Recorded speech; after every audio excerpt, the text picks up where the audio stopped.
Welcome back, students.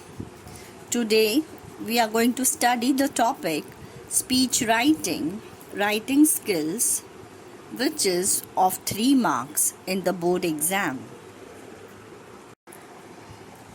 Slide 3. Let us first understand what is speech writing. What is speech actually all about? Speech is an art of conveying the audience your thoughts and opinions. Speech writing is a form of expression. Students, you all must have heard the speeches by our Honorable Prime Minister Shri Narendra Modi. You must have heard the speeches by many other personalities. So speech is an art. It is an art of conveying the audience your thoughts and opinions. Speech writing is a form of expression. It is something that you convince to the audience. Now let us have a look at the purpose of speech writing. What is the purpose of a speech, or what is the purpose of speech writing? Speech writing is to inform. It is to persuade. Speech is to instruct. Speech is to reinforce the thoughts and ideas. As I told you all students, we have the speeches of our Honorable Prime Minister Shri Narendra Modi.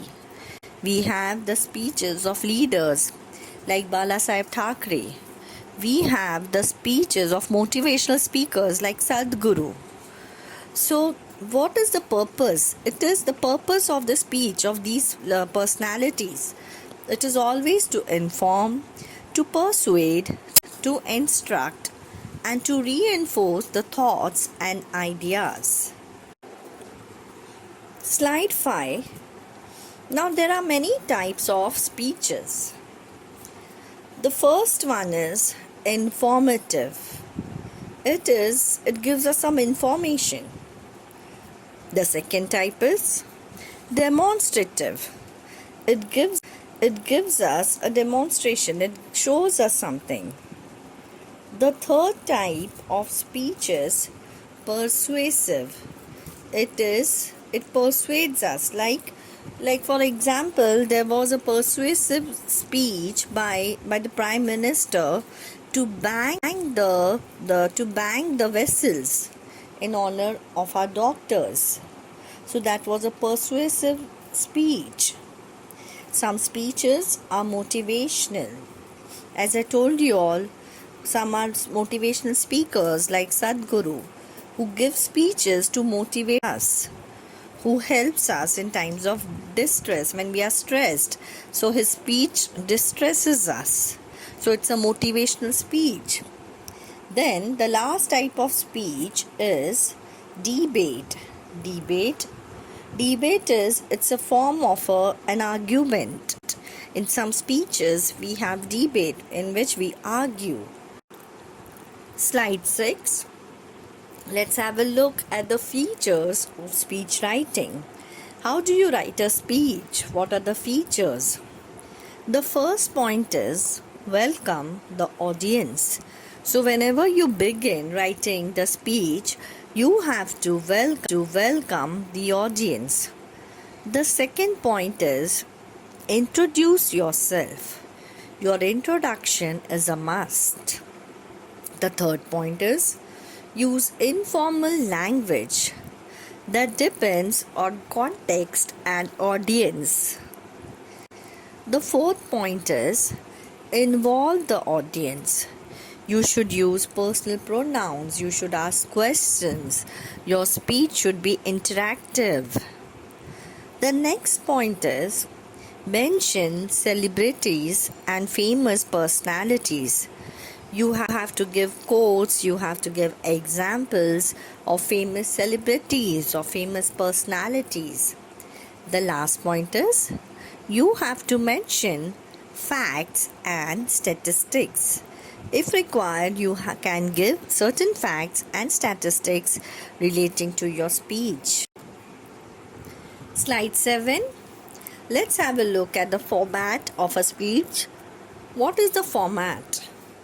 The first one is opening line. Now, opening line includes salutations, introduction, and the topic. Make sure you do not mention your personal details like your name, your school name, etc. For example, the opening line could be respected principal, teachers, and my dear friends. Today, I name the given person in the question. Stand before you all to speak on the topic given in the question. So, whatever topic is given in the question, you have to mention that. Or you could start with a quote related to the topic and then go with the salutations and introduction. So, this is the first format. The opening line. I've given the example how to start with the opening of a speech. Slide 8. The next part is the body. It is the main part of your writing piece. It is always prescribed that you begin with a short introduction on the topic. It's meant to be precise. Remember children, speech has to be precise. Then, you need to explain the current situation, the problems, if any, and whether, after any corrective actions, betterment in the situation has been observed or not. It may include advantages, disadvantages, depending upon the topic in the question. So remember children, the body is the main part of the writing piece. It is prescribed with a short introduction. So you should always give, after the salutation, you should give a short introduction. We can move on to the current situation. We can talk about the problems. We can talk about the betterment of the situation. We can also include the advantages and disadvantages depending on the question that is given in the topic. Slide 9. You have to strictly follow the prescribed word limit in a limited time frame. So just do not go on writing and writing. Most important, always begin with your strongest point. You can accommodate the weaker ones in between and end with another strong point. The next point is, in a speech, you can feel free to give your personal opinion in 1 or 2 lines. The last one is, it is important that you do not deviate from the topic. There are chances you may get ideas linking from one to another that may deviate you from the main point. You have to refrain from doing so. Students, please remember, while writing a speech, you should always stick to the main point. You should always stick to the topic. Do not get deviated from the main topic. You may get ideas, but just stick to the main point and keep it precise, keep it short. Do not go writing and writing. Slide 10. Solution or the concluding paragraph. Now it is to be remembered that wherever you elaborate a problem, you always have to mention the steps being taken to improvise the situation and suggest a few solutions as well. Now, it would be great if you could add a few quotes relating to the motivating the people to take action. Here also the rule of strong, weak, strong applies. So you can make use of related quotes to keep your speech going on. Last but not the least, the concluding line thanking the audience for their cooperation and their patience. It is very important to conclude what you have started. Never leave a speech, or for that matter, any of your answer open-ended. So thank the audience for remaining patient. Thank the audience for their cooperation. And never leave your speech in an open-ended.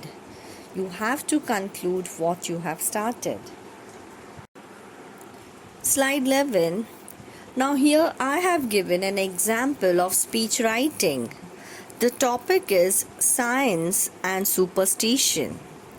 Students, it is a question from the textbook, page number 12. It is from the first lesson, Lodger's Day. So here I've started with the topic science and superstition. So I've begun with respected sir, madam, and my dear friends.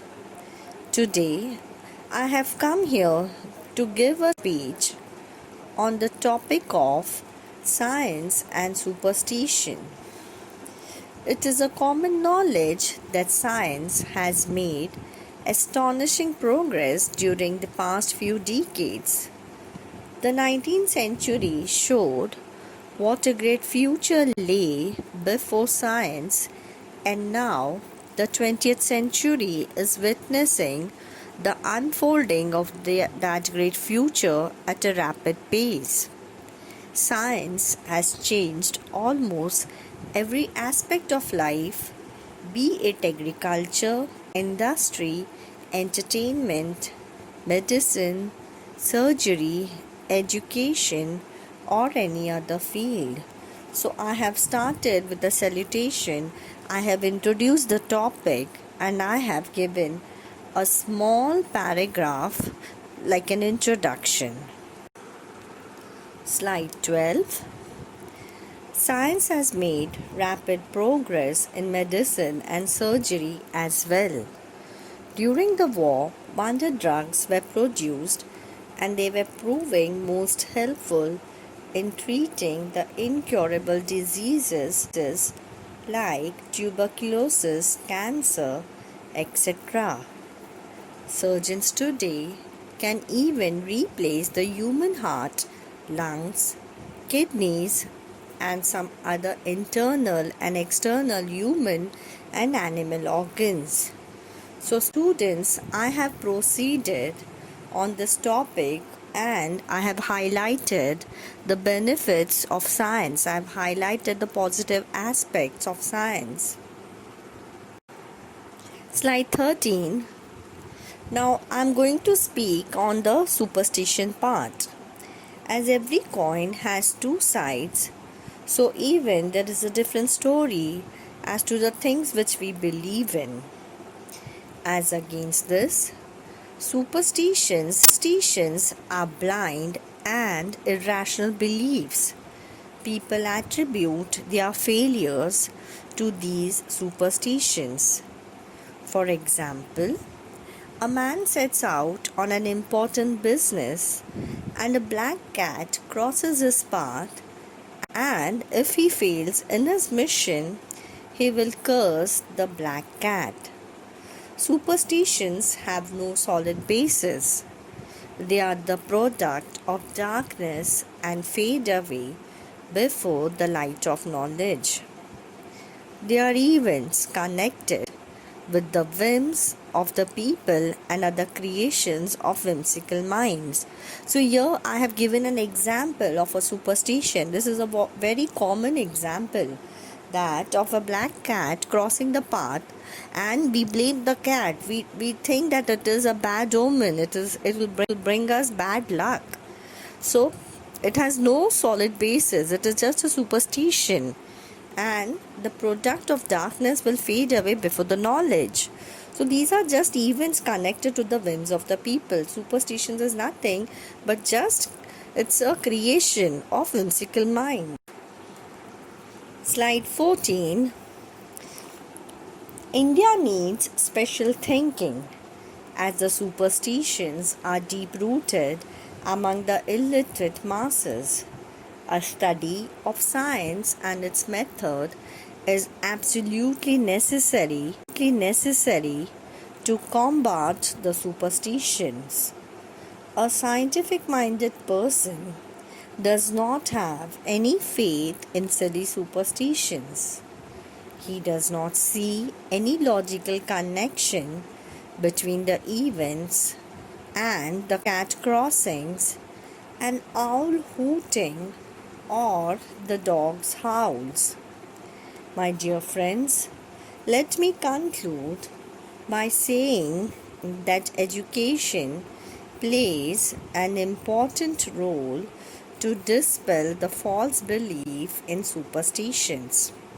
So that means, thank you. So that means we are concluding, we are saying that education is the tool that can play an important role to dispel the false belief in superstitions. Students, this is one example that I have solved. This is a question in your textbook of lesson number 1, An Astrologer's Day. The question is in the textbook, page number 12, and the topic is write a speech on science and superstition. I would advise all the students to make a note of this topic, to make a note of this speech in their long books. I hope you all have thoroughly understood the topic of speech writing, which is of 3 marks in the HSC board. Till then, happy learning. Thank you.